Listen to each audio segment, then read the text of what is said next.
Sveikučiai!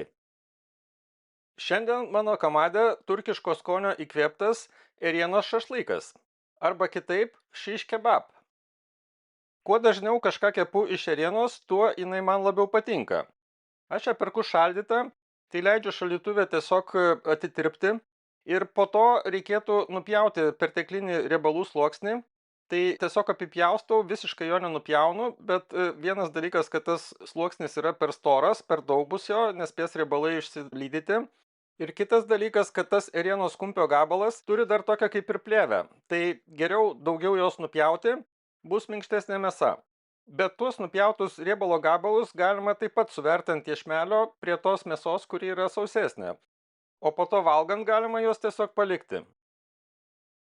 Tai nėra tradicinis receptas visiškai, bet aš naudoju prieskonius, kurie paprastai yra naudojami kepant tokį šiš kebab. Tai mėsą supjaustau tokiais vidutinio dydžio gabaliukais, dedu česnaką, taip pat dedu daug svogūno. Geriausiai tinka tas spalvotas svogūnas, bet galima marinavimui naudoti ir paprastą. Toliau reikėtų įdėti kažkokios rūgšties, tai aš dedu citrinos sulčių šiek tiek ir šiek tiek laimo sulčių.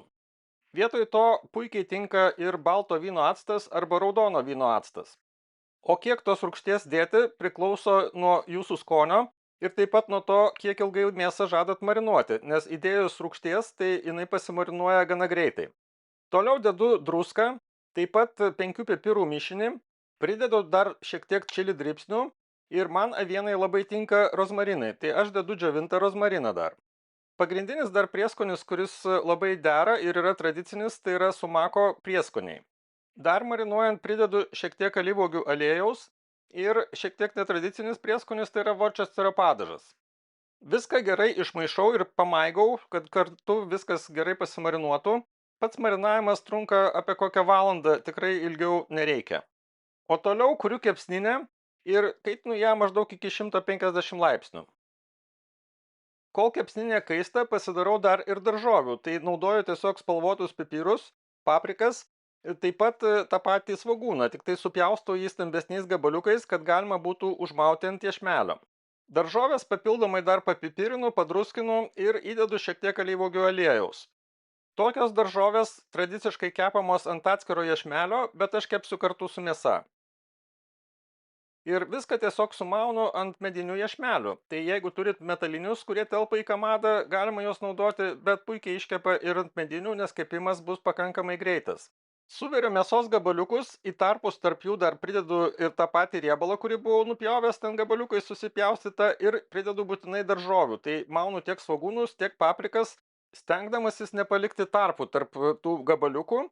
Tų iešmelių tiek, kiek išeina, tai man gavosi 4 iešmeliai iš tos visos mėsos. Tai vienam žmogui praktiškai vienas iešmelis porcija. Prieš uždedant mėsą dar į kepsninę buvau įdėjęs groteles, kad jos gerai įkaistų, o prieš pat uždedant mėsą įdedu dar medienos pagaliuką. Aš naudoju alksnio medieną, galima naudoti ir kažkokią kitą. Ir dedu tiesiog tuos iešmelius į įkaitintą kepsninę. Kepama kaip šašlykas, tiesiog reikia dažnai vartyti ir žiūrėti, kad neprisviltų. Taip kepant ant iešmelių bet kokią mėsą, netiek svarbi pačios kepsninės temperatūra, bet svarbu, kad viskas tolygiai šiltų ir reikia laiks nuo laiko tuos iešmelius apkeisti vietomis arba apversti arba apsukti, priklausomai nuo to, kaip kepat. Tai lygiai taip pat kaip ir kepat šašlyką šašlykiniai, reikia tiesiog nepatingėti tą mėsą pavartyti. Taip yra geresnis gaunamas skonis ir mėsa tampa sultingesnė. O pats kepimas užtrunka maždaug apie 20 minučių. Nors šiaip pagal skonį galima pakepti ir ilgiau, taip geriau išsilydo riebalai, bet aš kepu tokį labiau panašų į steiką variantą, tai yra mėsa dar bus viduje šiek tiek tokia ne iki galo iškepusi. Man toks variantas labiau patinka, bet kai jūs kepat, kepkit taip, kaip jums tinka. O man kokybiška ėriena turi būti tokia kaip vidutinis steikas.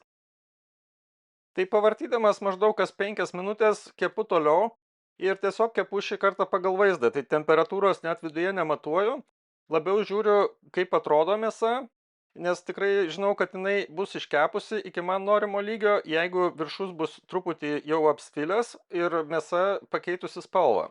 Bet jeigu matuojat temperatūrą, tai geriausia tą mėsą nuimti, kai jinai pasiekia apie 54 laipsnius. Nuo mėsos supjaustimo tiesiog praėjo mažiau negu 2 valandos ir patiekalas paruoštas. Tai tikrai labai geras patiekalas vasaros vakarui. Ir valgyti tokią mėsą geriausia yra su pitos duonele arba, kaip aš šiuo atveju, su lavašu. Nuostabiai kvepia, nuostabiai atrodo, o koksgi yra skonis. Man toks variantas yra skanesnis negu bet koks kitas šašlykas, nors gal ir nėra jisai iki galo autentiškas. Gana paprastas ir greitai paruošiamas patiekalas, o skonių derinys yra tikrai fantastiškas. Labai rekomenduoju pabandyti tokį pasidaryti. Skanaus ir iki kito karto.